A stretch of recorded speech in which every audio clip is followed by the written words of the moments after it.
Dust rolled across the neutral zone of New Hebrides as Dr. Maya Okafor moved between supply crates, handing out medkits to refugees clustered under the harsh sun.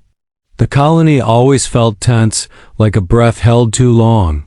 Humans and Vex'ral civilians worked and waited together here, pretending not to see the military drones circling above. Maya had lived in this fragile space for 2 years, long enough to know how easily fear could turn a crowd into a weapon. She had seen it herself, seen humans trample her younger brother in a panic during an early evacuation. That memory followed her like a second shadow. Maybe that was why she stayed here, in this uncomfortable middle place, trying to be something better than the worst version of humanity. She was sorting rations when alarms split the air. A Vex'ral military transport had crashed just outside the neutral perimeter, close enough to ignite every fear the colony carried.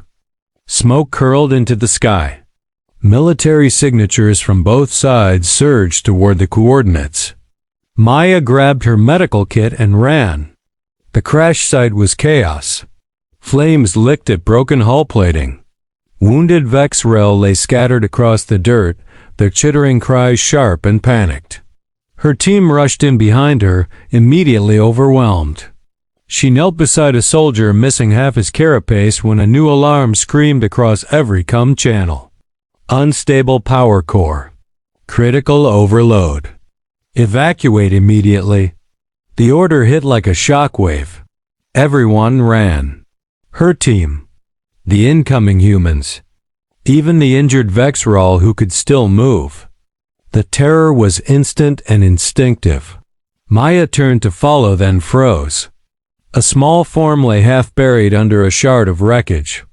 A Vex'ral child. No more than 5 years, if she converted the developmental scale right. Its leg was crushed, mandibles trembling, compound eyes locked not on her, but on the fleeing shapes abandoning it. 90 seconds to detonation. Her muscles wanted to run. Every survival instinct screamed it. She took one step back. Then she stopped.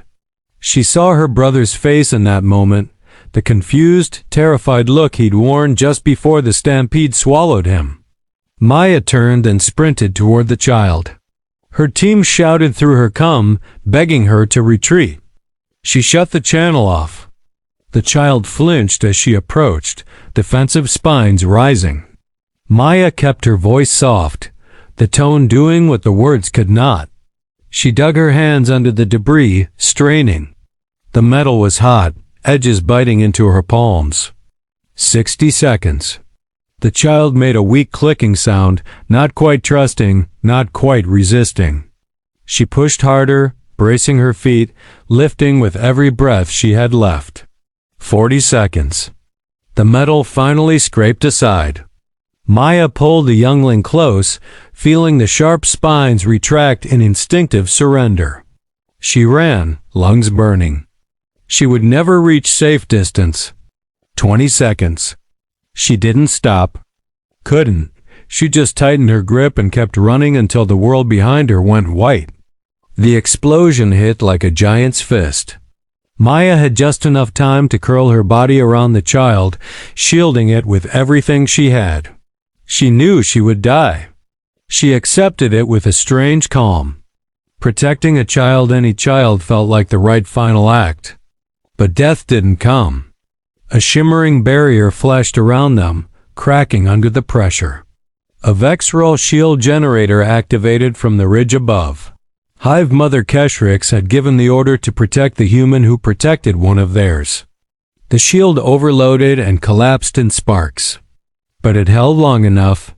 The blast threw Maya to the ground. Her breath left her, darkness closing in. She stayed wrapped around the child even as consciousness faded. When she opened her eyes again, the sky above her was unfamiliar. The light was dimmer. The air cooler. She tried to sit up, but a gentle chittering sound stopped her. She was in a Vex'ral medical chamber. Her heart stumbled. She wasn't restrained. She wasn't dead. She was healing. She turned. Vex'ral the child was in the adjacent pod, asleep and recovering. Its chest rose and fell steadily.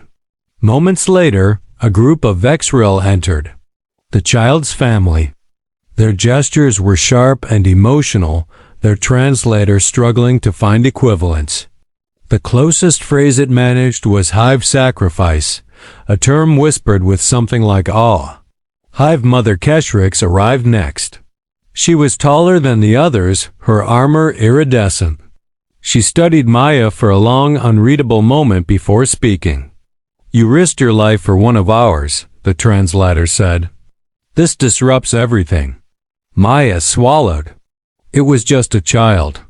"Exactly," Kess'rix replied. "Our war elders are conflicted." Human authorities retrieved Maya hours later, bombarding her with questions.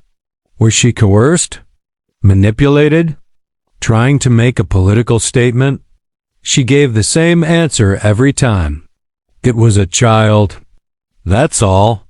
But her action created a storm neither side could ignore. Footage of her shielding the youngling spread across sectors. Soldiers who'd watched her sprint toward the doomed crash site testified publicly. Vex'ral civilians shared stories of Hive-Mother Kess'rix breaking protocol to save a human. For the first time in 7 years, both sides hesitated not out of fear, but uncertainty. The first informal ceasefire began within days. 6 months later, Maya sat quietly at the edge of the first joint peace talks. Not as a negotiator. Not as a diplomat. Just as a reminder. Vex'ral recovered fully. The youngling grew into a confident adolescent who told and retold the story of the human who stayed when everyone else ran. The war did not end because Maya saved one life. It ended because her act forced others to rethink what enemy meant. Years later, Vex'ral joined the first multi-species peacekeeping force. Whenever recruits asked why, Vex'ral answered the same way. "A human taught me that compassion is a kind of courage." Across the galaxy, that message spread quiet but unstoppable.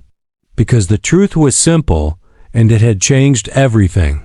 Sometimes the smallest act of mercy rewrites the future.